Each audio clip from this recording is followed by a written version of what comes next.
Ladies and gentlemen, good day and welcome to Wipro Limited Q1 FY26 earnings conference call. As a reminder, all participant lines will be in the listen-only mode, and there will be an opportunity for you to ask questions after the presentation concludes. Should you need assistance during the conference call, please signal an operator by pressing star and zero on your touchtone phone. Please note that this conference is being recorded.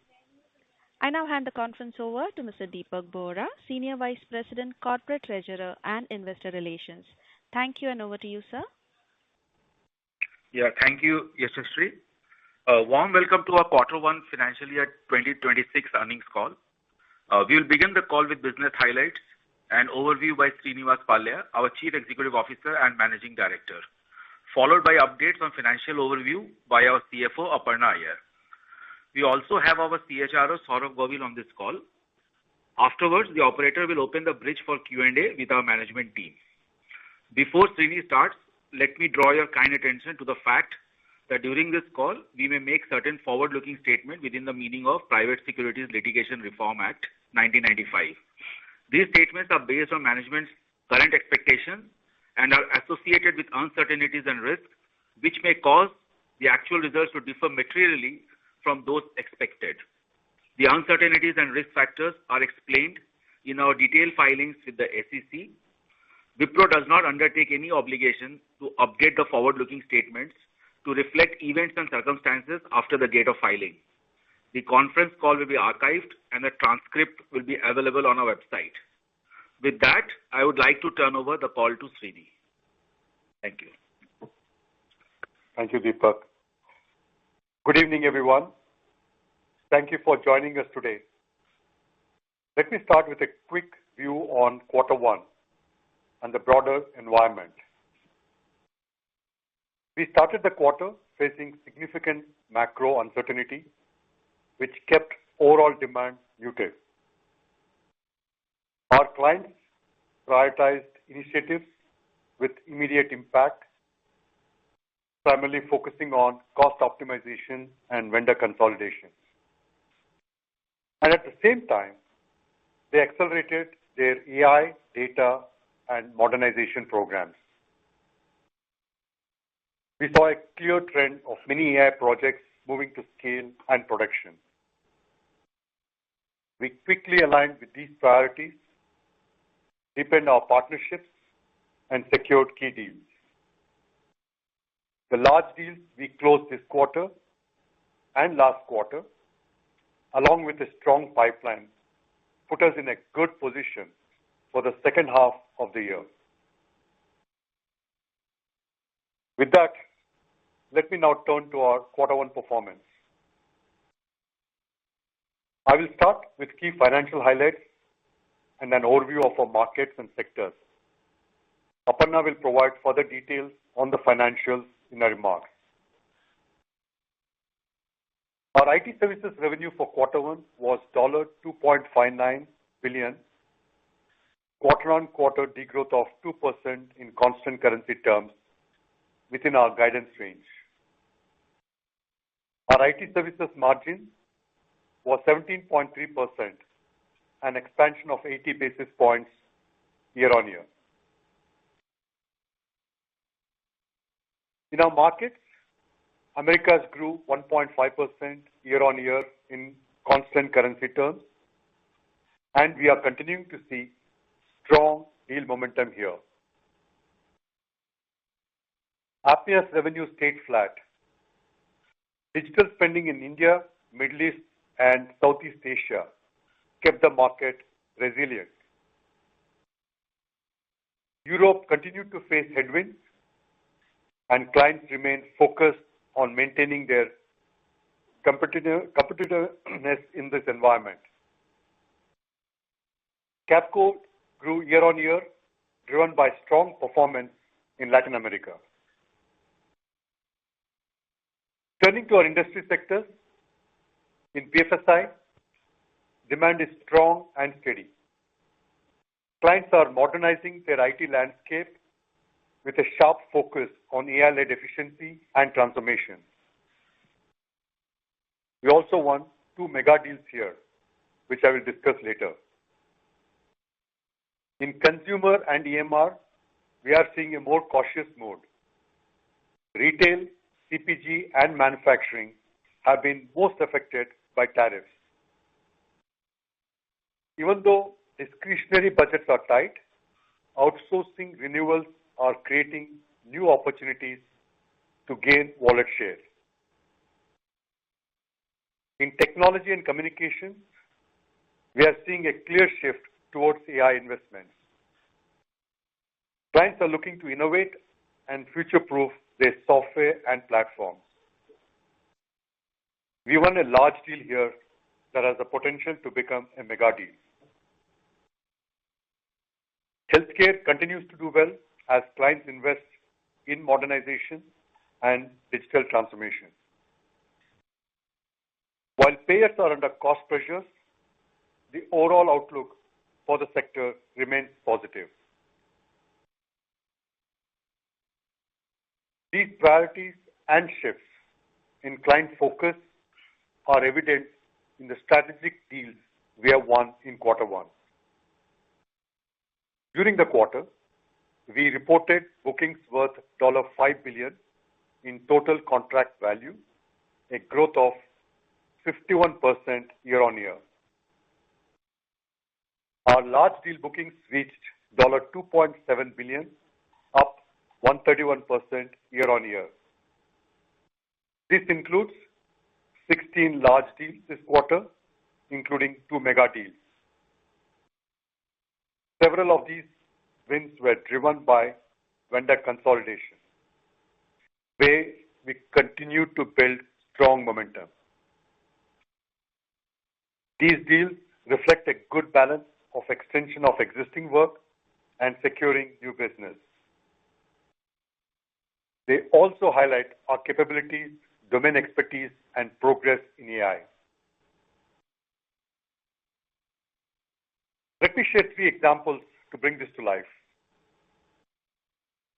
My first example is a global banking leader that selected us as a strategic partner to transform technology across multiple business lines and enterprise functions. They chose us for our deep BFSI expertise and consulting-led approach. We will transform their digital ecosystem, modernize their cloud and data platforms, improve cyber resilience, and embed AI across the software development lifecycle, helping boost engineering productivity and reimagine core processes. Second, a leading global semiconductor company signed a multi-year agreement with us to modernize its entire product lifecycle. Building on our long-standing partnership, we will drive end-to-end engineering transformation from silicon design and system software to platform development and hardware validation. Our focus is on using AI and automation to accelerate development, improve quality, reduce costs, and enable agile practices. Finally, we secured a mega deal with a leading North American bank, extending a decade-long partnership. We will transform their technology across core banking, wealth management, and retail using our AI-powered global delivery framework. This includes modernizing their cloud infrastructure, strengthening cyber resilience, and enhancing their digital ecosystem and enterprise applications. This will accelerate innovation, improve time to market, and deliver a more customer-centric experience for our clients. In fact, these examples highlight a clear trend. AI is no longer a niche.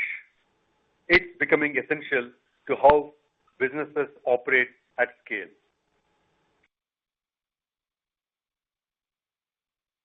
At Wipro, we see AI as a force reshaping industries and amplifying human potential. We at Wipro are building an AI-first, AI everywhere enterprise focused on solving complex challenges, accelerating delivery, and reimagining operations at scale. By embracing autonomous and agentic AI, we are transforming business models and how organizations work.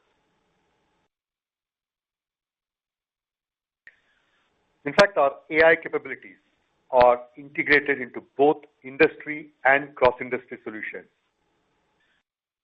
By combining domain expertise with AI, we are able to deliver value through solutions such as hyper-personalized wealth management and predictive industrial insights, to name a few. So far, we have deployed over 200 AI-powered agents using advanced technologies from leading hyperscalers. For example, these agents enable smarter lending, intelligent claims processing, and autonomous network management. We are equally focused on talent and training our team with the skills and mindset to thrive in an AI-first world. Building on these strong foundations and our continued focus on 5 strategic priorities, we are well positioned for the future. I would like to now discuss our outlook for the next quarter. While we are cautious given the macro environment, our strong order book, healthy pipeline, and focus on consulting-led AI-powered solutions give us confidence in delivering long-term value to our stakeholders. Returning to profitable growth remains our priority. Based on our visibility, we are guiding for a sequential growth of -1% to +1% in constant currency terms. With that, let me hand over to Aparna for a detailed view on our financials. Thank you again, and over to you, Aparna. Thank you, Srini. Good evening, ladies and gentlemen.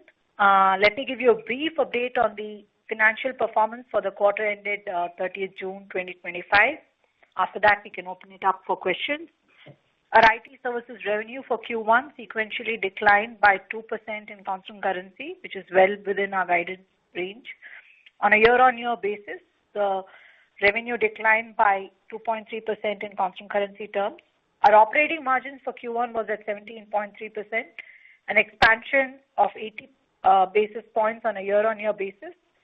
As Srini alluded, many of our large deal wins are in the nature of cost takeout or vendor consolidation. These deals typically come with upfront investments and will cause pressure on the cost.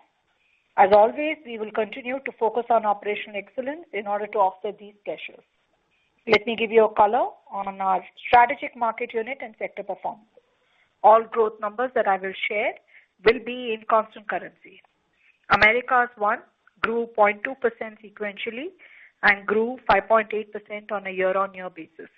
Americas 2 declined 1.7% sequentially and declined 2.7% on a year-on-year basis. Europe declined 6.4% sequentially and 11.6% on a year-on-year basis. APMEA has grown 0.6% sequentially this quarter, though declined marginally on a year-on-year basis. Moving to sectors, BFSI declined 3.8% sequentially and also declined 3.5% on year-on-year terms. Healthcare grew 0.5% sequentially and has grown 3.5% year-on-year. Consumer declined 4% sequentially and declined 5.7% on a year-on-year terms. Technology and communication grew 0.4% sequentially and they grew 0.3% year-on-year. Energy, manufacturing, and resources declined 0.7% sequentially and 2.4% on a year-on-year basis. Capco continues to perform well, growing 6% on a year-on-year basis. Let me share with you some of the other key financial parameters. Our net income grew 10.9% on a year-on-year basis in this quarter. This was after absorbing for a one-time restructuring cost of INR 246 crores. Our EPS for the quarter at INR 3.2 grew by 10.8% year-on-year. Our free cash flow generation continues to remain robust. It was at 115% of our net income. This takes our gross cash, including investments, to be at 6.4 billion, and net cash actually expanded quarter on quarter. In Q1, our net other income grew 62% on a year-on-year basis. Accounting yield for the average investments held in India was at 8.1% for Q1. Our effective tax rate was at 21.6% for Q1 26. This is versus 24.5% that we had for the last year, and same time last quarter was also 24.5%. Our hedges continue to be in line with our policy. We had about $2.5 billion of forex derivative contracts as hedges at the end of Q1 26. Finally, before I move to the guidance, I would like to share with all of you that in our board meeting today, the board of directors have declared an interim dividend of INR 5 rupees per share. With this, we would have now distributed cash in excess of 1.3 billion in the last 6 months. As you know, we revised our capital allocation policy in January 2025 to increase the payout to a minimum of 70% of our net income over a block of 3 years. Thus, going forward, subject to the cash position and board approvals, our endeavor would be to pay these dividends twice a year, once along with the June results and then along with our December quarter results. In terms of guidance, to reiterate what Srini shared, we expect revenues from our IT services revenue business to be in the range of $2.56 billion to $2.612 billion. This translates to a sequential growth of -1% to +1% in constant currency terms. With that, we can take questions. Operator? Thank you very much. We will now begin the question and answer session. Anyone who wishes to ask a question may press star and one on their touchtone telephone. If you wish to remove yourself from the question queue, you may press star and two. Participants are requested to use handsets while asking a question. Ladies and gentlemen, we will wait for a moment while the question queue assembles.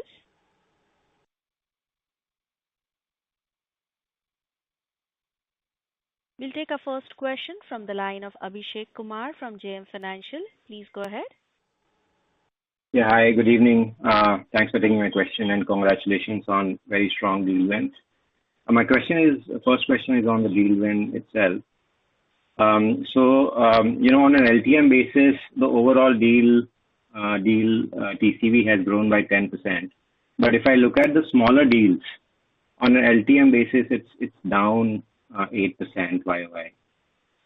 So my question is, have we seen any kind of, given these large deals are longer in tenure, any material increase in deal duration, and therefore how should we look at the ACV growth for us to really model growth going forward?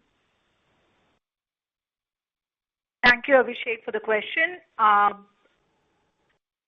You're correct that our TCV has been growing much faster than the ACV, and this is also because the deal tenors have been going up. Our pipeline has a good balance of both vendor consolidation, cost takeout deals, which are typically longer tenor, and deals that are coming in the areas of data, AI, modernization that Srini alluded to. So it is a good mix of deals. But it is also true that today, if you look at just from a value standpoint, there is the large deals are dominating the pipeline in terms of how we won, because last year we won 2 mega deals. This year we're starting with 2 mega deal wins in one quarter. So So therefore, in some sense, the TCV bookings led by our large deals is indeed growing much faster than the smaller and medium deals. This is also true when you keep in the context that the discretionary spends have been weak. And what is number one priority and agenda for our clients is also cost takeout. And in some sense, that also fuels what they would like to spend in newer areas. So that's basically how I would like to characterize that. Sure, that's clear. Second question is on capital allocation. The last two payouts after the tax regime change has been in the form of dividend.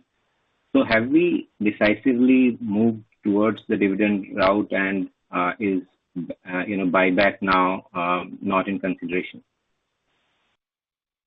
We raised our capital allocation policy from 45 to 50% of net income to upwards of 70% on a 3-year basis.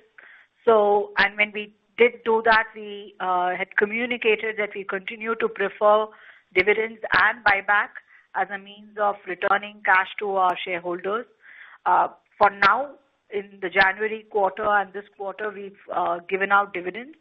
Buyback continues to remain an option, and we could consider that at an appropriate time. Sure. Thank you and all the best. Thank you. Thank you.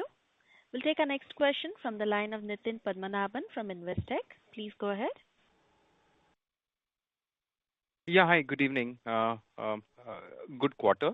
Aparna, wanted your thoughts on the margins. Now, you did mention that a lot of these deals are obviously will have some margin impact. So considering that you'll have an execution of a lot of these deals coming through, do you believe that current margins can hold on from where it is, or how should we sort of think about margins on a going forward basis? We don't guide for margins, Nitin. We've had a very good run on operating margin improvement over the last 8 quarters. We're very excited with the quantum of deals that we've booked. These deals prove the capability of us, winning in large vendor consolidation. In fact, we shared that, nearly a substantial portion of our large deals actually came from our top clients. So we're very happy with the win. Our focus and energy is going to be on conversion, right? A lot of these deals will ramp up over the next 4 to 6 quarters. These deals have a good balance of both renewing and an element of expansion. And the expansion will come through ramp up consistently over the next few quarters, right? So all hands on the deck, that will mean we will have to make certain upfront investments. And, these are larger deals and are strongly contested, and therefore the nature of the deals, the margin profile is weaker compared to the rest of portfolio. So there will be some pressures. You've seen our ability to continuously improve our operating margins. Those operating levers will continue to remain at play. And that's what I can share at the moment. Sure, fair enough. That's helpful. Thank you so much and all the best. Thank you. Thank you, Nitin. We'll take our next question from the line of Gaurav Rateria from Morgan Stanley. Please go ahead. Hey, congrats, Srini. Congrats, Aparna, on good execution. My first question is on the kind of the deals. If you look at the last 1 year, the areas where we have won the deals, like the deal with the insurance on the claim side, the deal with the telecom player in the US, these are areas where Wipro had traditionally not been very strong or been present. So what tweaks we have made to be able to win deals which probably traditionally has not been very strong for Wipro? So just trying to understand the initiatives taken around that.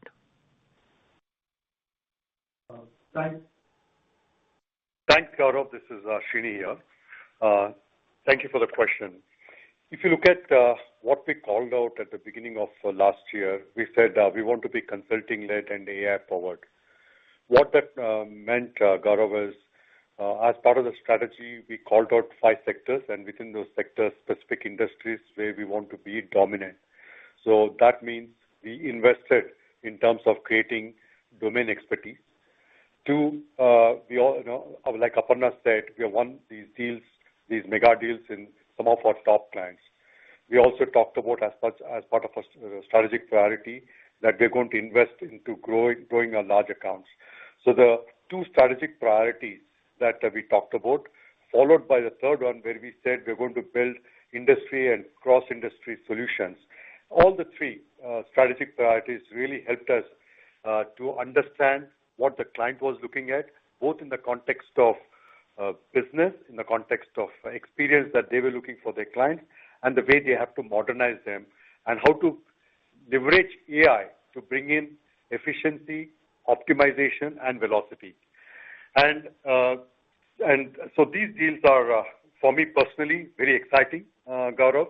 And that's the reason I think we've been able to dominate in some of the deals that we talked about. Of the 16 large deals, 2 of them were mega deals. One has the potential to be a mega deal, and I talked about the 3 case studies.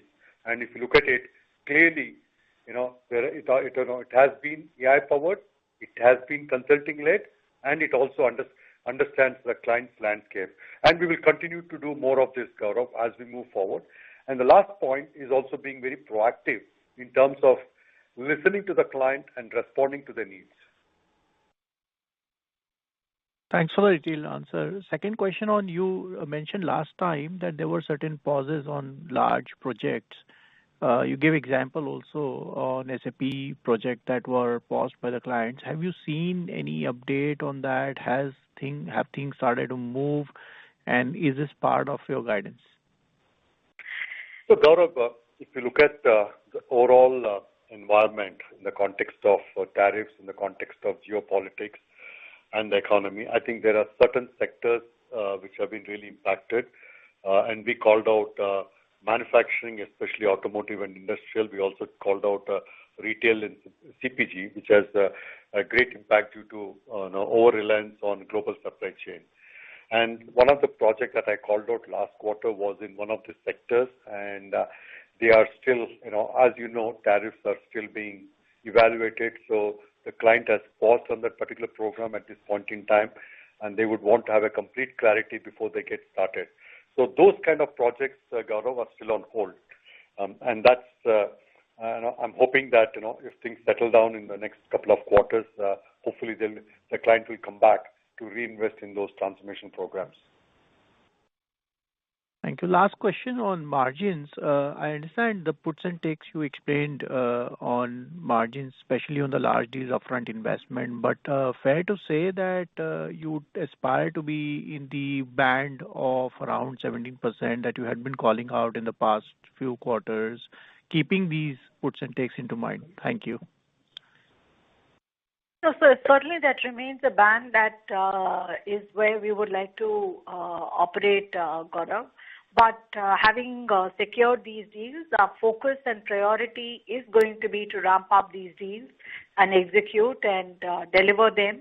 And therefore, there will be certain investments. So there could be certain quarters where we will have to make those investments. But you're right when you say that 17 to 17.5% band that we called out earlier remains a band that we would like to operate in. Thank you. Thank you.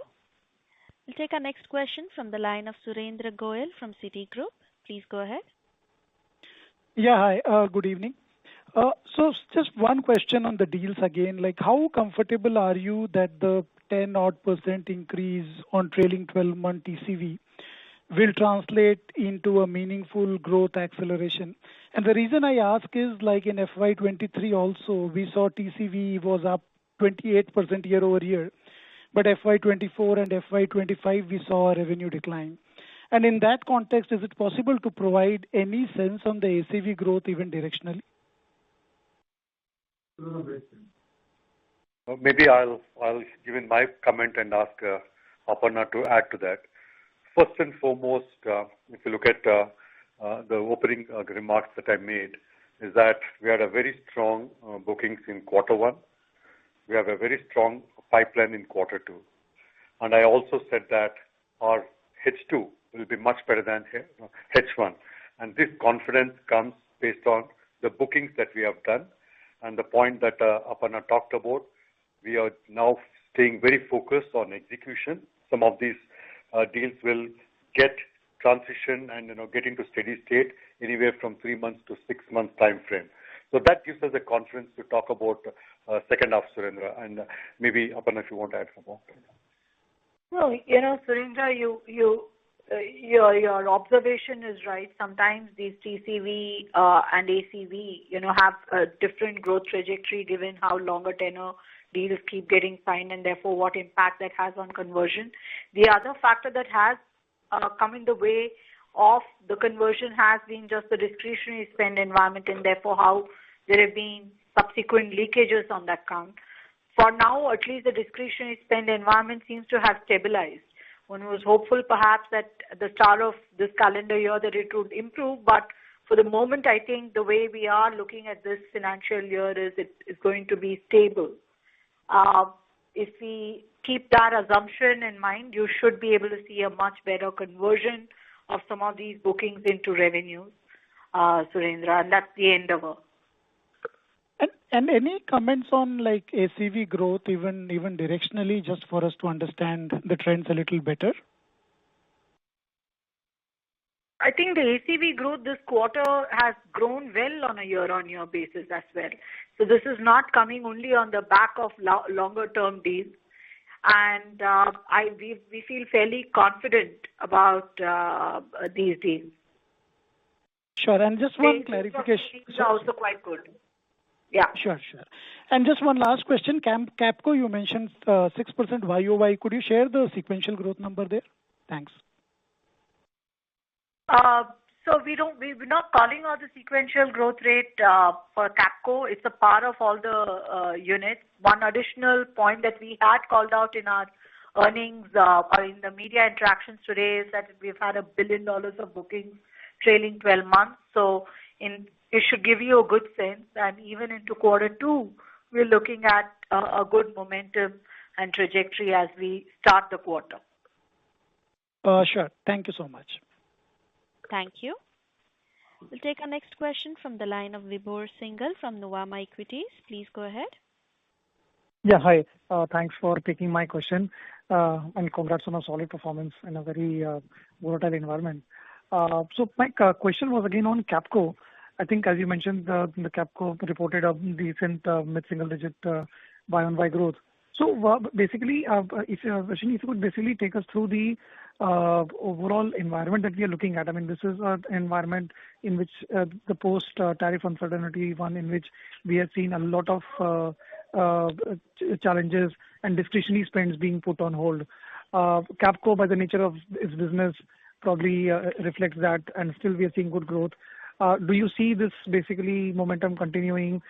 Any reasons that you see specifically that we've been able to do well while others might be facing challenges? Any bit of color on that will be really helpful. Vibhor, as far as Capco is concerned, just to add to what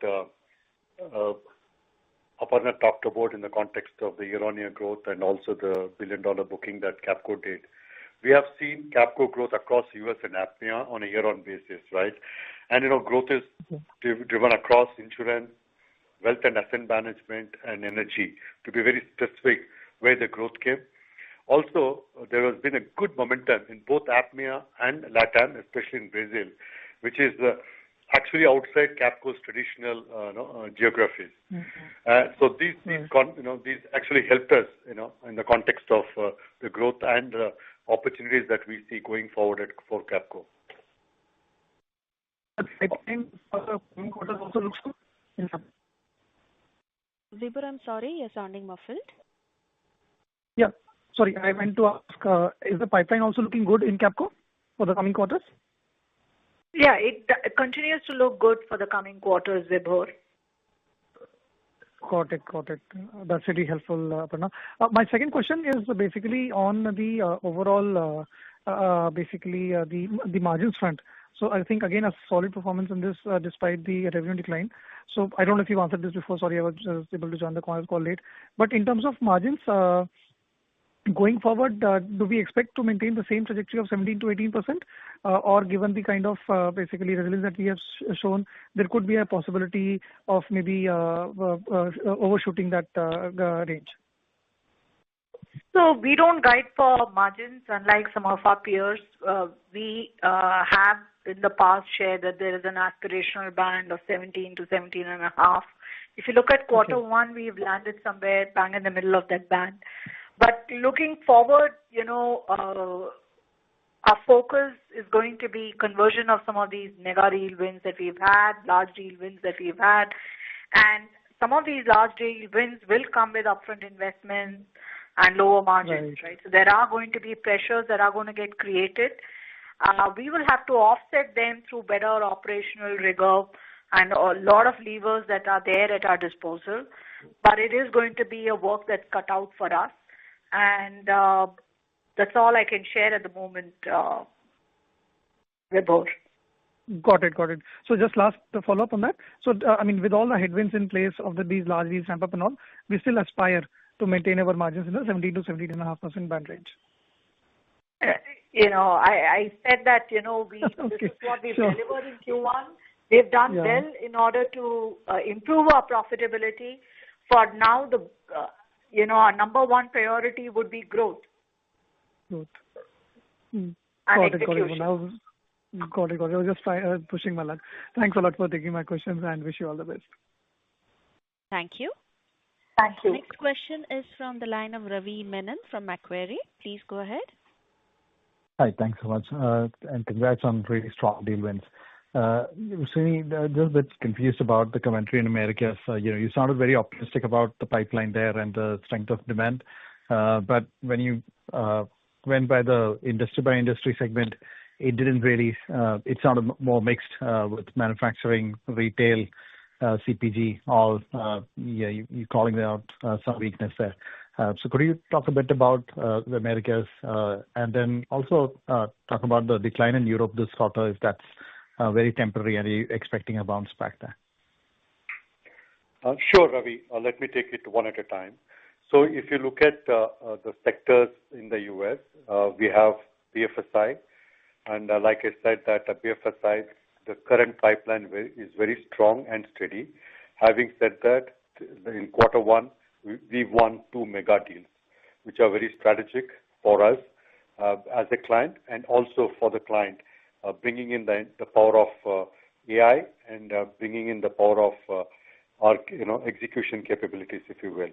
So in that context, in the US, BFSI, I see a positive traction. Second is technology and communications, which is another sector of ours. There again, if you look at it, Ravi, we won a large deal, which is likely to be a mega deal, and we are staying focused on that because both technology clients and also communication clients, they are investing heavy in AI because they want to modernize their current software and platforms, which is one of our core, and also it's also a strength because it's coming through our engineering domain. So that sector will continue to be positive for us. Third, in terms of healthcare traditionally in the U.S. we've played a big role in the payers, providers, and life sciences, and that had continued to grow, and we see that to continue to grow. And also some of the industry solutions around payers that we have built actually is resulting in good differentiation and wins for us in the healthcare sector. Fourth, like you rightly said, consumer business has been a challenge. Within consumers, we have retail, CPG, and travel transportation. But, if I look at the deal wins in quarter one, specifically in the retail segment, we have had some good, interesting wins. And I think, we are staying close to what's happening in the U.S. economy, how the tariffs will play in, and how this particular business will keep changing or evolving. The last one is energy, manufacturing, and resources. In that, you're right, manufacturing has been slow for us, and we continue to stay focused because especially in the automotive segment, I think, we have seen the challenges that companies are going through. But we are also looking at opportunities where we can help them in the context of cost takeouts, and that's something that we are proactively discussing with those customers. So that's how the US and the sectors are playing out, Ravi. Now coming to Europe, right? The pipeline continues to be strong in Europe, and in the BFSI sector, specifically in Europe, we have a good pipeline. And having said that, the large Phoenix deal that we won in Q4, we are going through the final planning phases, and actually the revenue will start coming in Q3. That can give a good momentum for us in Europe. Second, we also are staying focused on some of these deals, which are cost takeouts and vendor consolidation. And we have wins now, we have stories now, we have strength now. We will go back and bring that to bear in Europe. While the market in Europe is definitely uncertain, obviously we have a good view on what's happening in each of the countries and across the European Union. But what is more important for us is staying focused on those clients and do the turnaround for us in Europe, which has not been great in the last couple of quarters. But I'm very confident with the team that we have put together, the energy and the enthusiasm they're bringing in, and the pipeline they have, we'll get there. Thanks for the detailed explanation. And I've got a quick question on this restructuring cost of 2.4 billion.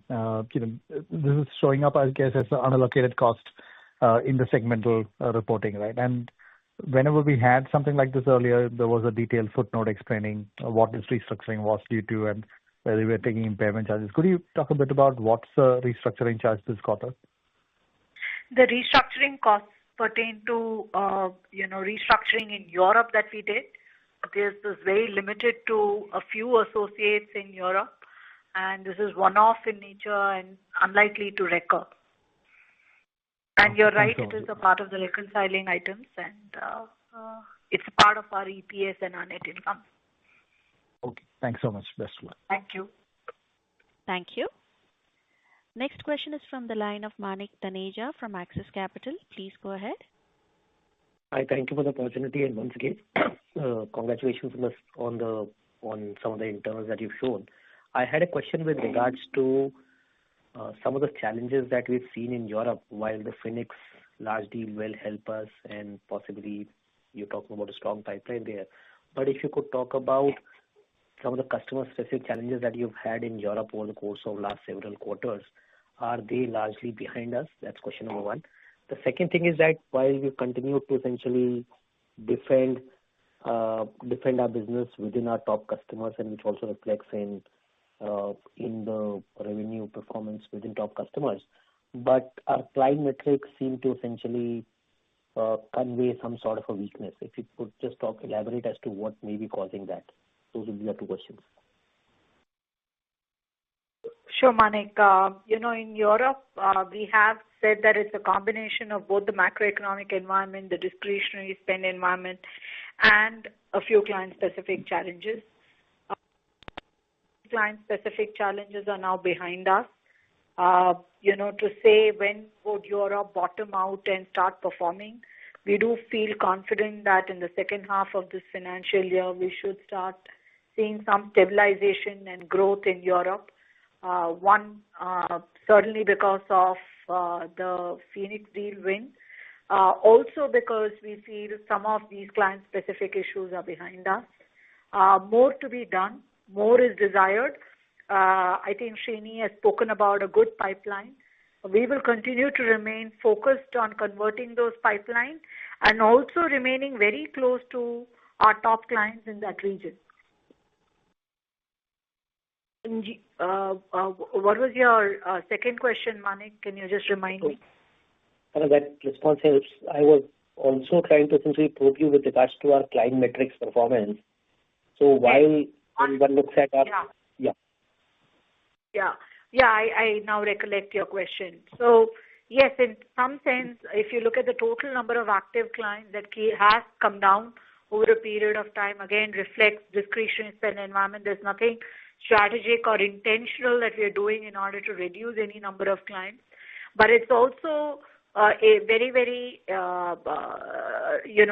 we continue to also win the hunting logos, right? The big circle accounts where we would like to expand. That's something that we are doing, and we will continue to accelerate that momentum. But we are also investing a lot in our large accounts, and in some sense, you should look at our greater than $50 million accounts. They've actually grown quarter on quarter. We should continue to see momentum in our what we call as metal accounts, and you will see that performance reflected there. Sure. Thank you, and all the best in the future. Thank you. We'll take our next question from the line of Kumar Rakesh from BNP Paribas. Please go ahead. Hi, good evening, and thank you for taking my question. I had just one question, more of a clarification. So it seems like on margin earlier when you used to talk about that it will be in a narrow band, for you seem to be focusing more on driving top line growth. Earlier, Srini had talked about that the priority would be on profitable growth, and you have spoken about that the second half performance would be stronger than first half. Will you say that would also be reflecting in the bottom line growth as well? Will that also be better than the first half? We don't guide for either the full year revenues or the profits, right? Yes, we've in the last few quarters we've been talking about narrow band. In the last 8 quarters, we've consistently improved, right, our margins, and we've also created a good runway for us to invest back into our business. And the deals that we have secured are in our large client relationships, and they will need certain investments that we will have to make upfront, and we will go ahead and make and focus on growth and execution. Eventually, yes, this will result in profitable growth. Got it. Thanks, Aparna, for that. The only reason I was trying to ask this question was to understand what could be the bottom for margin if you're investing. Is there something you would want to anchor on? Earlier we had seen during this earlier period when we were focusing on driving growth, margin had even fallen to 15% sort of a level. So is there a scenario in which for a few quarters we could see similar contraction in margin while we are ramping up the deals and hence could have an impact? Right now we're not sharing any commentary on that. Like I said, we will now focus on this execution. We are in a good place as far as margins are concerned in Q1. We will take it from there, and we will certainly keep the market posted as some of these deal wins start to ramp up, what we are able to offset, how we are able to look at some of those pressures being offset, and then we will keep you posted accordingly. Sure, that would be great. Thanks, Aparna. Thank you. We'll take our next question from the line of Sudheer Guntupalli from Kotak Mahindra AMC. Please go ahead. Hi, Srini, Aparna. Congrats on a good quarter and strong deal wins. First question, on the deal wins front, compared to the long-term trend line of mix between net new deals and renewals, has this quarter seen any material divergence, maybe in terms of skew towards renewal? No, I don't think so. In fact, we have a good mix of both renewal and with an element of expansion in both the mega deal wins that we spoke of. One large deal where we have a potential to make it mega has a substantial portion of new in it. So I think when you look at overall large deals, I think the mix of renewal and new is quite evenly poised, and in some sense, we're excited about the bookings. Sure, Aparna. So it is similar to what we had seen in the previous few quarters, right? So Sudhir, just to re-emphasize on the excitement that Aparna is talking about, these are all global companies. These are companies where we have a footprint. So the good news is that we have secured our current book of work, and now we are getting a new book of work. The focus for us is how do we maximize the new book of work, and we are working through the planning process, and we will stay focused on executing those deals.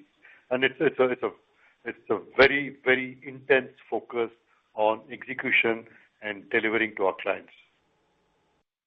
Got it, sir. And in your press note, Srini, you mentioned that discretionary spends are coming back in pockets, even if it is not in a uniform fashion. So can you elaborate on which pockets are those, which specific geographies and verticals apart from the BFSI which you spoke about?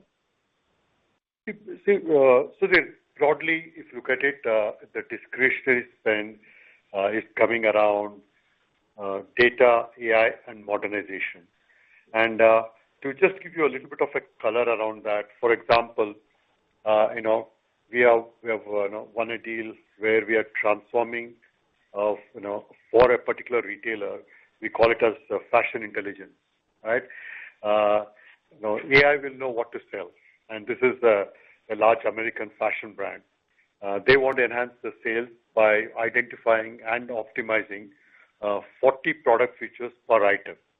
So how do you display these features, right? Whether it's in terms of the differentiation of the product, intelligently extracting and analyzing the impact on the market performance, and also helping their sourcing team on the strategic product decisions that they have to take to buy it. So that's one example of a discretionary spend, which is of course an integration of data and AI, right?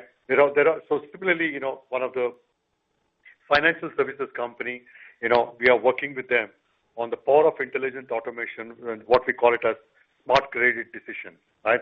This is, right now the client has a lot of manual credit risk operations.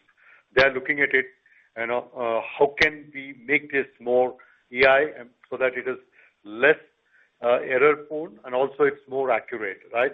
So that they can disrupt the existing workflows. So these are the projects that are very important need of the business, and that's a discretionary spend. I talked about entirely two different sectors, but those are just to give you a context around that, Sudhir. Got it, sir. Thank you and all the very best. Thank you. Next question is from the line of Sandeep Shah from Equirus Securities. Please go ahead. Yeah, thanks for the opportunity and congrats on deal wins traction. The first question is, when we execute these mega deals, there could be a margin pressure because of the upfront investment. So wanted to understand the nature of the investment and the margin pressure. Is it more competitive pricing because our EBIT margin is already lower than versus most of the other peers? So just want to understand. And second, these deals also involve some amount of higher pass-through sales, or these are normal traditional type of a deals? So Sandeep, first and foremost, none of the deals have the pass. Second, when Aparna said that we have to invest into these deals, this is the time for us to do the planning process, because let's say when there is a vendor consolidation, the kind of the teams that we need to put together, both in terms of program management, program delivery, and power management, and so on and so forth, you've got to get the talent first, get them also acclimatized the customer's environment and the process that they do. So these are all the investments that Aparna is talking about. Nothing to do with pass-through, Sandeep. Okay. Fair enough. And any comment on pricing? Are you believing the competitive pressure is very high because of macro? Everybody is now behind growth, even in the large cap basket. So Sandeep, like Aparna said, right, some of these large deal wins are very competitive. There will be price pressures on that. What matters is, how do you transition and how do you, execute these deals? And if you look at the current demand environment, I would say that each of these deals are extremely strongly contested. What's good news is that we have won despite that competition. And this is how, the industry has always functioned. So we and everybody has to innovate. We have to generate more savings and continue to stay competitive. Okay. And Aparna, you also mentioned we have to offset this with the new levers, and you believe there are more levers. So can you elaborate on the same? Because your margin execution has been really excellent, which has juiced out headroom in many of the margin levers. So what are the pending levers which you believe can help you to offset some of these pressures? I think Productivity in fixed price programs, they continue to be a theme. We talk about it all the time, but, and with a newer technology, with a lot of AI focus, the productivity that we can drive is certainly a big lever. Secondly, even as we speak, there is margin improvement that we can make in some of our acquired entities and businesses as, they go from strength to strength. There will be improvement in margins that they are all executing to. Thirdly, if I had to look at it, we are continuing to optimize our G&A, again, on the back of AI, on the back of a lot of process efficiencies that we are driving. That will continue to be a focus. Org simplification and reducing the number of layers. These have remained something that and we continue to focus on some of those levers. Apart from this, the traditional focus will remain utilization we've invested in. Maybe we will need to continue to invest in utilization for a little bit more. But there are other factors like freshers hiring, rotation, pyramid optimization, all of which become easier as we grow and win more programs. And that's also something that will continue to operate as a lever. And over and above that, forex is something that has traditionally helped. That's something that is not within our control, but that is always something that has played out in the past as well. Okay. Thank you and all the best. Thank you. Thank you. We'll take our next question from the line of Ashwin Mehta from Ambit Capital. Please go ahead. Yeah, thanks for the opportunity. So, Srini, in terms of the competition that you won these deals against, who were the incumbents here? Was it largely the Indian providers or these were mostly MNCs? Ashwin, I never talk about competition or name them. All I can tell you, Ashwin, is these were well fought deals, very satisfying at the end of the day, Ashwin. Okay, thanks. And just one follow-up. So given our commentary that Capco is growing at around 6% from a YOY perspective, the BFSI portfolio X of Capco seems to have declined by 6 to 7%. So what is exactly driving that? Is it largely ramp downs at clients? Is it some share loss? So any color here? I think these are largely ramp downs that have happened. We've spoken about even within BFSI. I think Americas is much stronger. Asia Pacific has also had a much stronger growth in BFSI. The weakness is also largely emanating from Europe. We are very confident based on the deal wins and the bottoming out of some of the client-specific issues that we can look to stability and growth. Srini has spoken about 2 mega deal wins in BFSI. Phoenix is certainly in the same space that we had won in Q4. So the second half onwards, things look more optimistic. All focus on execution. And just to follow up, Aparna, in terms of the restructuring charges that we have taken, are they segment specific or they're across the board in Europe?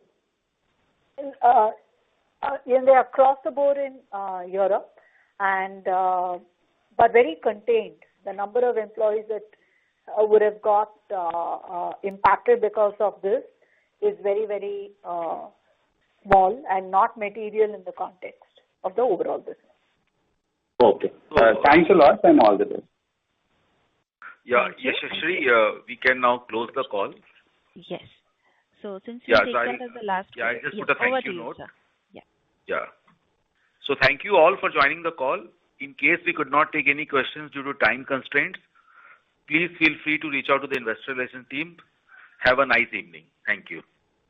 Thank you. On behalf of Wipro Limited, that concludes this conference. Thank you for joining us, and you may now disconnect your lines.